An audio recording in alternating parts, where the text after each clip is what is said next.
जय हिंद दोस्तों, स्वागत है आपका लेटेस्ट जॉब अलर्ट में। तो कैसे हैं आप सब लोग? आशा करता हूं बहुत अच्छे होंगे और अपनी तैयारी को रेगुलर कर रहे होंगे। तो चलिए आज की क्लास को अपने स्टार्ट करते हैं। आज का पहला वर्ड है अबंडेंट। स्पेलिंग क्या है इसकी? ABUNDANT। अबंडेंट। अबंडेंट का मतलब क्या होता है? प्रचुर या फिर बहुल। मतलब इसका हो गया कोई भी चीज़ जो आपकी बहुत मात्रा में है, बहुत ज़्यादा है, वो होता है अबंडेंट। तो इसके सिनोनिम क्या क्या हो जाएंगे? एम्पल, AMPLE, एम्पल एक ये हो जाएगा। उसके बाद सेकंड वर्ड क्या हो जाएगा इसका सिनोनिम? बाउंटियस, BOUNTEOUS, बाउंटियस। फिर एक वर्ड आ जाएगा आपका बाउंटीफुल, BOUNTIFUL, बाउंटीफुल। और वर्ड हो जाएगा इसका प्रोफ्यूज, PROFUSE, प्रोफ्यूज। इसका अर्थ भी क्या होता है आपके? प्रचुर या फिर बहुतायत। ठीक है। और क्या वर्ड हो जाएगा इसमें? Teeming, TEEMING, teeming. फिर वर्ड आ जाएगा आपका प्लेंटियस, PLENTEOUS, प्लेंटियस। फिर आ जाएगा आपका वर्ड गैलोर, GALORE, गैलोर। ठीक है। तो ये हो जाएंगे इसके सिनोनिम। उसके बाद इसके एंटोनिम करते हैं अपने। देखो सिनोनिम का अर्थ क्या है आपके? प्रचुर या फिर बहुत ज़्यादा मात्रा में। ठीक है। तो उसका एंटोनिम क्या हो जाएगा? उसका हिंदी में अर्थ क्या हो जाएगा एंटोनिम का? जो चीज़ कम है या फिर अपर्याप्त है, बहुत कम मात्रा में है। तो पहला ही एंटोनिम क्या हो जाएगा इसका? डेफिशिएंट। डेफिशिएंट का मतलब क्या होता है? कमी। जो चीज़ कम मात्रा में है, कमी, डेफिशिएंट। फिर आ जाएगा इनएडिक्वेट। इनएडिक्वेट का मतलब भी क्या होता है? अपर्याप्त। इनसफिशिएंट। देखो एक वर्ड होता है सफिशिएंट, कोई चीज़ प्रचुर मात्रा में, ये इसके सिनोनिम में आ जाएगा सफिशिएंट। और एंटोनिम में आ जाएगा इनसफिशिएंट।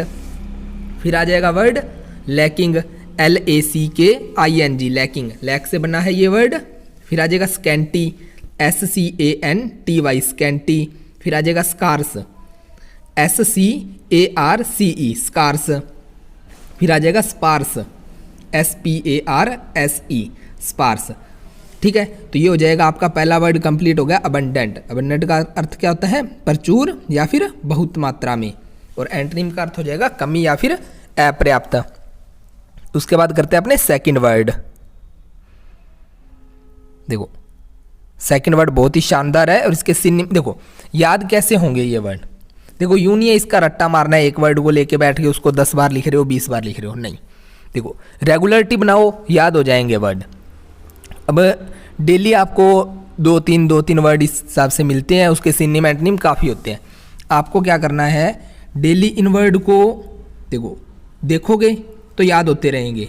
जैसे आपको 2 वर्ड करवाए, 2 के अंदर 5, 6, 10 इतने सिनोनिम करवा दिए, एंटोनिम करवा दिए। तो डेली एक फिक्स टाइम करो कि मुझे 30 से 35 मिनट या 40 मिनट, जितना आप टाइम दे सकते हो। अगर सिनोनिम एंटोनिम को, वोकैब को दोगे तो आपकी इंग्लिश भी स्ट्रॉन्ग होगी। देखो ग्रामर के जो टॉपिक है ना, आपके ग्रामर के टॉपिक आपके कोई ज़्यादा नहीं है। देखो वैसे देखा जाए तो पूरी ग्रामर ही है करने को तो, पर आपके मेन टॉपिक में अगर आपने टेंस कर लिया, पैसिव वॉइस, नरेशन, और उसके बाद आर्टिकल, डिटरमिनर, और एक आ जाएगा आपके प्रीपोजिशन के काफ़ी क्वेश्चन आते हैं, 2-3 क्वेश्चन प्रीपोजिशन से मिलते हैं। अगर इतना पार्ट कर लेते हो और वोकैब कर लेते हो तो आपके पेपर में मतलब काफ़ी हद तक आपका पेपर कवर हो जाता है। करेंगे अपने ग्रामर भी स्टार्ट करेंगे जल्दी। आप धीरे धीरे पहले वोकैब पर फोकस करो, आपको वोकैब ये है जो बाकियों से आगे ले जा सकती है। तो चलो करते हैं अब सेकेंड वर्ड करते हैं एब्सर्ड, ABSURD, एब्सर्ड। एब्सर्ड का अर्थ क्या होता है? बेतुका, बेकार, या फिर इसमें कुछ वर्ड इसके जो सिनोनिम के रूप में यूज लेंगे उनका अर्थ मूर्ख भी होगा, भद्दा भी होगा, बेहुदा। ठीक है। तो इस प्रकार के ये वर्ड हैं। अब देखते हैं इसके सिनोनिम। फुलिश, FOOLISH, फुलिश हो गया। उसके बाद आ गया एडियोटिक। देखो एडियट वर्ड से बना हुआ है, IDIOT, एडियट, आई से लगा दिया, एडियोटिक। फिर आ जाएगा इलॉजिकल। ठीक है। कोई चीज़ बेहुदा है तो इलॉजिकल कह सकते हैं। उसके बाद इनेन आ गया।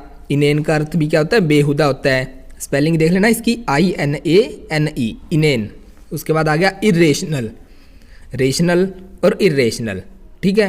ल्यूडिक्रस एक वर्ड होता है, रिडिक्यूलस, दोनों वर्ड इसी के सिनोनिम के रूप में आएंगे, एक है ल्यूडिक्रस, एक है रिडिक्यूलस। फिर आ गया नॉनसेंसिकल, इसका अर्थ भी क्या होता है, बेतुका या फिर निरर्थक, अर्थहीन। एक हो गया प्रीपोस्चर्स, ये वर्ड काफ़ी अच्छा है, प्रीपोस्चर्स, PREPOSTEROUS, प्रीपोस्चर्स। रिडिकुलस आपको बता ही दिया। फिर आ गया सेंसलेस, अब सेंसलेस का आपको अर्थ पता है। और आ गया सिल्ली, सिल्ली का अर्थ क्या होता है, मूर्ख। फुलिश भी क्या होता है, मूर्ख, ठीक है। फिर आ गया स्टूपिड, अनरीजनेबल, ठीक है, स्टूपिड हो गया और अनरीजनेबल हो गया। ये हो गए इसके सिनोनिम। देखो सिनोनिम होंगे ये, देखो आपके 3, 6, 2, 8, 8, 3, 11, 12, 13, देखो 13, 14 सिनोनिम है ये। पर इसमें से 2 से 3 वर्ड ही ऐसे होंगे जो थोड़े से आपको टिपिकल लग रहे होंगे। जैसे इसमें बता दूं आपको, एक इनेन वर्ड है, ये थोड़ा सा अलग हट कर है। एक है प्री पोस्चर्स, ये वर्ड थोड़ा सा अलग है।